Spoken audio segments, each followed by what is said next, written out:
ဗုဒ္ဓဟူးသားသမီးကိုချစ်ရင်တည်ထားရမယ်သူတို့ရဲ့စိတ်နေစိတ်ထားများ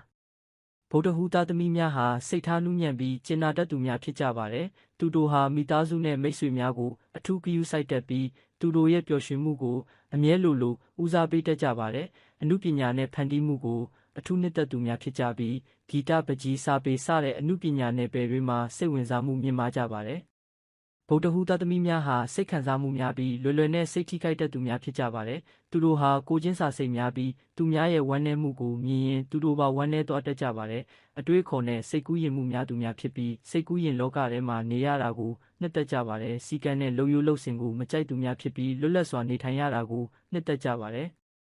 ဗုဒ္ဓဟူးသားသမီးများဟာအနာဂတ်ကိုစိတ်ဝင်စားမှုများသူများဖြစ်ကြပါတယ်။သူတို့ဟာအနာဂတ်မှာဘာတွေဖြစ်လာမလဲဆိုတာကိုအမြဲတမ်းတွေးတောနေတတ်ကြပါတယ်။စိတ်ရှည်ပြီးတီးခံတတ်သူများဖြစ်ကြပြီးပြဿနာတွေကိုစိတ်ရှည်စွာဖြေရှင်းတတ်ကြပါတယ်။လူမှုဆက်ဆံရေးကောင်းမွန်ပြီးမိတ်ဆွေအပေါင်းအသင်းများတတ်ကြပါတယ်။သူတို့ဟာလူအများနဲ့လွယ်လွယ်ကူကူဆက်ဆံနိုင်ပြီးသူတို့ရဲ့ပေါင်းသင်းဆက်ဆံရေးဟာအမြဲတမ်းကောင်းမွန်တတ်ပါတယ်။ဗုဒ္ဓဟူးသားသမီးများဟာစိတ်အားထက်သန်မှုရှိသူများဖြစ်ကြပါတယ်။သူတို့ဟာကိုယ်စိတ်ဝင်စားတဲ့အရာတွေကိုစိတ်အားထက်သန်စွာလှုပ်ဆောင်တတ်ကြပါတယ်။စိတ်ဓာတ်ခိုင်မာသူများဖြစ်ပြီးဘလို့အခက်အခဲတွေနဲ့ရင်ဆိုင်ရရင်စိတ်ဓာတ်မကျဘဲရင်ဆိုင်ဖြေရှင်းတတ်ကြပါတယ်။ဟောစာတမ်းများကိုကြည့်ရှုနိုင်ဖို့အသေးလေးနှိပ်ပြီးအပေါင်းလေးနှိပ်ထားခဲ့ပါ